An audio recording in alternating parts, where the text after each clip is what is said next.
또래살인의 이유 없는 폭행, 화재까지 묻지마 범죄가 잇따르고 있습니다. 한밤중 주택가에서 이유 모를 화재가 발생했는데 신변을 비관한 남성이 벌인 행각이었습니다. 지구온난화 등 기후변화로 부산이 겪게 될 위기는 무엇인지 짚어보는 기획보도. 첫 번째 시간으로 이상기온으로 달라진 부산의 모습, 또 미래에는 어떤 위기가 찾아올지 보도합니다. 기계실 침수 등으로 잠정 휴장했던 정관 아쿠아드림파크가 다음 달 1일 정식 개장합니다. 기장구는 오는 20일부터 시범 운영에 들어갑니다. 지난해부터 전세 사기 특별 단속을 벌여 전국적으로 전세 사기범 3,000명이 검거된 가운데 수도권을 제외하면 부산의 전세 사기 검거 인원이 가장 많았습니다.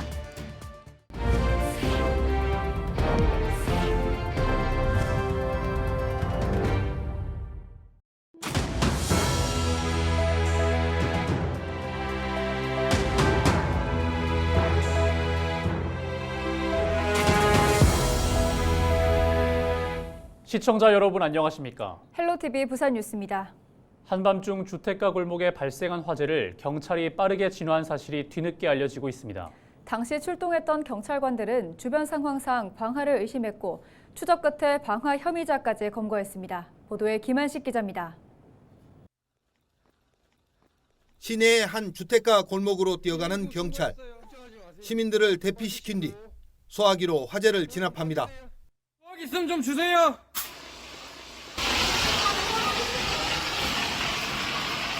지금 소화기로 화재 진압 중.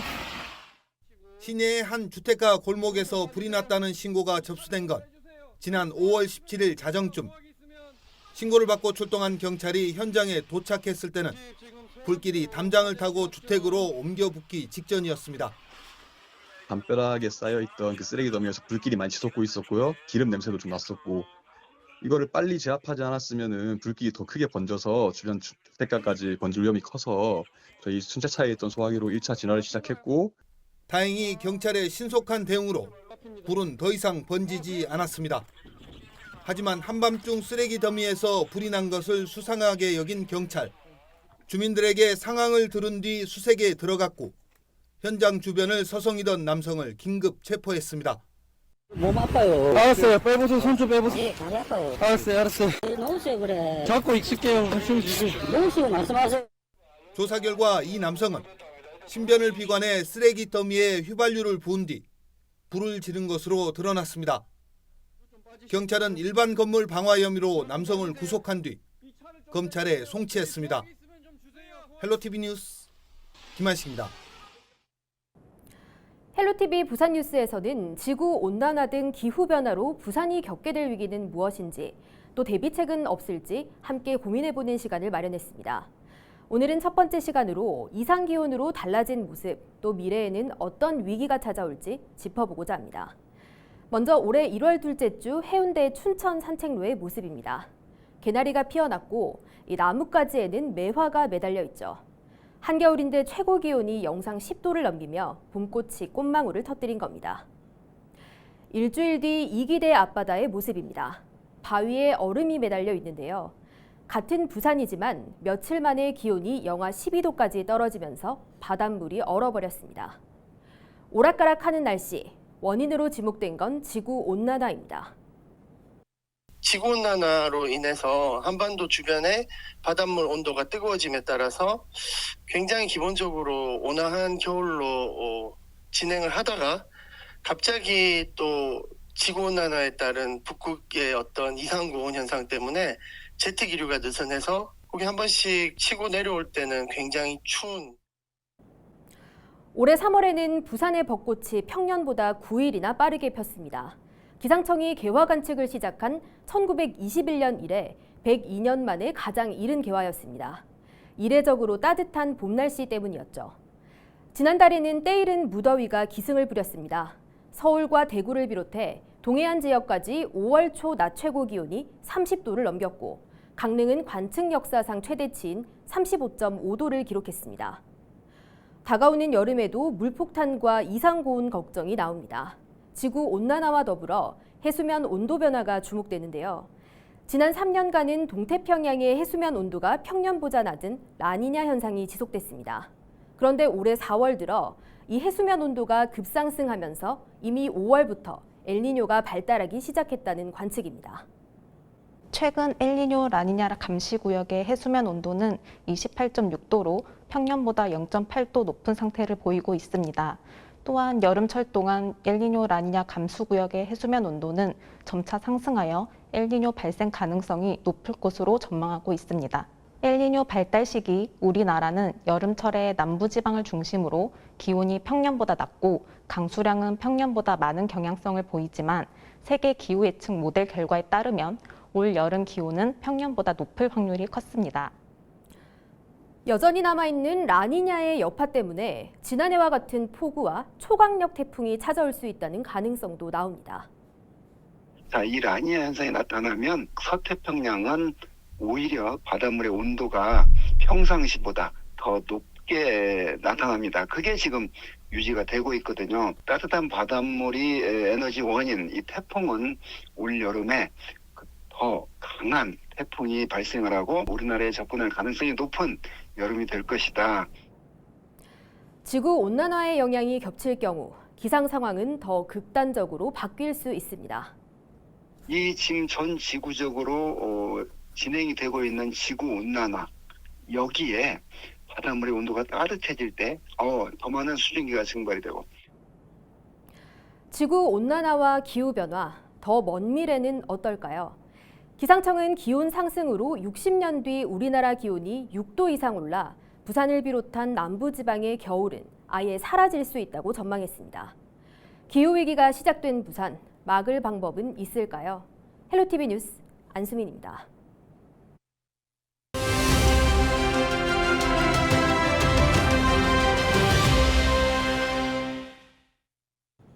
부산은 산업은행 본사 이전을 추진하고 있습니다. 지난 5월에는 산업은행을 이전 공공기관으로 지정 고시했고 현재 한국산업은행법 개정 작업이 진행되고 있습니다.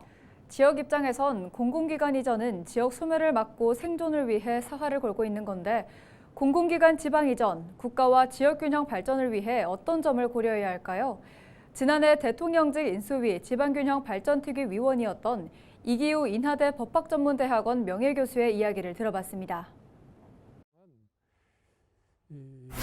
공공기관을 비수도권으로 이전을 해가지고 이 균형 발전을 달성한다. 또 그래서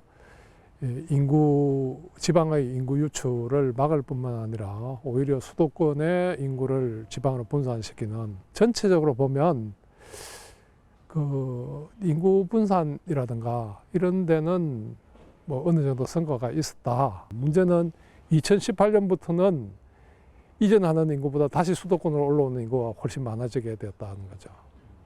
그래서 이게 인구를 분산시키려는 그것이 그 목적이 달성되었느냐, 뭐 여기는 굉장히 좀 깊이 생각해 봐야 될 것이 있고요.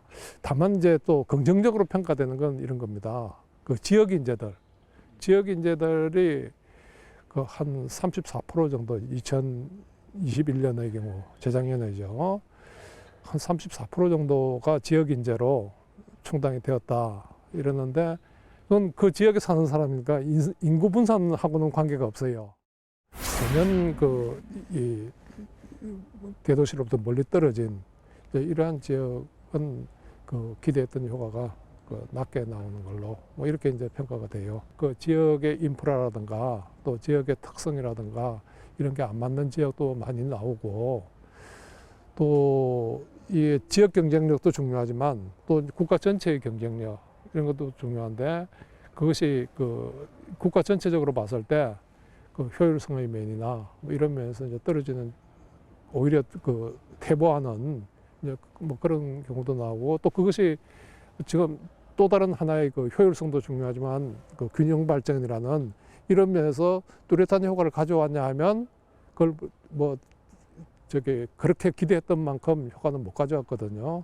그렇다면 2차 기관 이전을 할 때는 그런 점을 충분히 평가해서 그 신중하게 그 입지를 결정해야 되는 것이 아닌가. 그리고 어떤 기관을 이전할 것이냐 하는 것도 그 2013년부터 이제 본격적으로 이전할 때처럼 무조건 가라 뭐 이런 것보다는 그 관계기관하고 협의를 통해서 또 그걸 유치하는 지방에서도 우리는 이런 조건을 제시하겠다. 그러면 여기 오면 이런 것이 좋다 하는 그런 근무 환경이라든지 입지 그 여건이라든지 뭐 이런 것을 함께 협의를 해서 그렇게 결정해야 될 사항이 아닌가 이렇게 봅니다.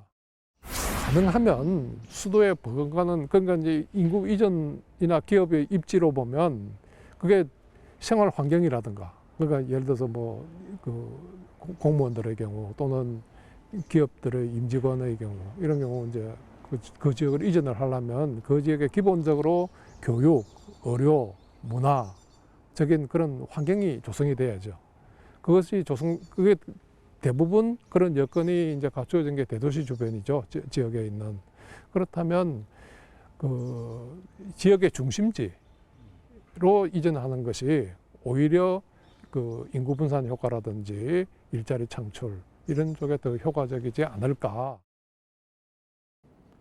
기계실 침수 등으로 잠정 휴장했던 기장군 정관 아쿠아드림파크가 다음 달 1일 정식 개장합니다. 기장군은 오는 20일부터 시범 운영한 뒤 7월 1일부터 정상 운영하기로 했습니다.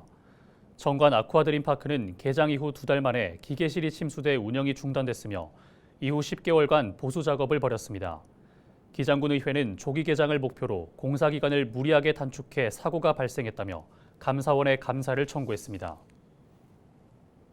정부가 지난해부터 전세 사기 특별 단속을 통해 전국적으로 전세 사기범 3,000명을 검거한 가운데 부산 검거 인원은 274명으로 나타났습니다. 이 중 18명은 구속됐습니다. 범죄 유형별로는 금융기관 전세자금 대출 등 공적기금을 소진하는 허위보증보험과 조직적으로 보증금, 리베이트를 편취한 무자본 갭투자, 불법 중개 행위 등이었습니다. 수도권을 제외하면 부산 지역에서 전세 사기 검거 인원이 가장 많았습니다. 말다툼을 하다 동거 중이던 여자친구를 살해한 20대 A씨가 경찰에 붙잡혔습니다. A씨는 지난 8일 오후 2시쯤 강서구의 한 오피스텔에서 여자친구 B씨와 말다툼을 하다 목을 졸라 살해한 혐의를 받고 있습니다. A씨는 범행 후 4시간여 만인 오후 6시 20분쯤 경찰서를 찾아와 자수했습니다. 경찰은 B씨가 숨진 것을 확인한 뒤 A씨를 긴급 체포했습니다. 부산 소방재난본부 소속으로 활동하던 119 구조견 유리가 은퇴했습니다. 지난 2018년 배치된 유리는 지금까지 210회 출동해 19명의 소중한 생명을 구했습니다. 또 전국 구조견 경진대회에서 단체 우승을 수상하는 등 지금까지 4차례 수상하며 수색견으로 명성을 떨쳤습니다.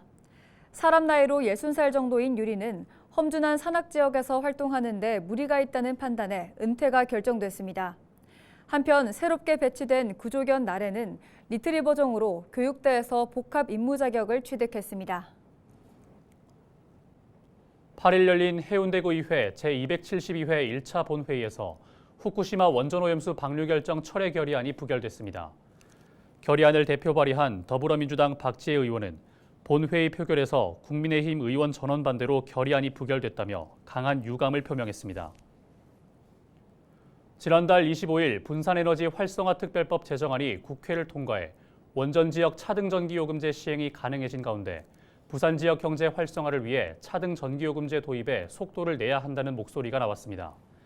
임말숙 의원은 전국 최다 원자력 발전소가 있는 부산 지역 전기요금이 지금보다 인하되고 저렴한 전기요금을 앞세운다면 기업을 유치하는 데도 큰 도움이 될 것이라고 밝혔습니다. 이를 위해 부산시의 철저한 준비와 대응 노력이 필요하다며 시가 차등 전기요금제 특별법 하부 법령 마련 등 산업부의 후속 절차 과정에 적극 참여해 지역의 의견을 반영시켜야 한다고 강조했습니다. 또 임 의원은 에너지 신산업 밑그림을 그리고 기업 유치 전략을 시급히 마련해 선제적으로 움직여야 한다고 설명했습니다. 부산시의회가 부산시교육청 예산 임의 집행에 관한 행정사무조사 발의안을 의결했습니다. 시의회는 김광명 기획재경위원장을 비롯해 이승우, 반선호 의원 등 상임위원회별 2명씩 총 13명으로 행정사무조사 특별위원회를 꾸렸습니다. 특위는 오는 21일부터 본격 가동할 예정이며 시교육청의 예산이 부적절하게 집행된 사례가 있는지 최근 2년간의 예산 집행 과정을 들여다볼 예정입니다. 이어서 AI 날씨와 생활 전해드립니다.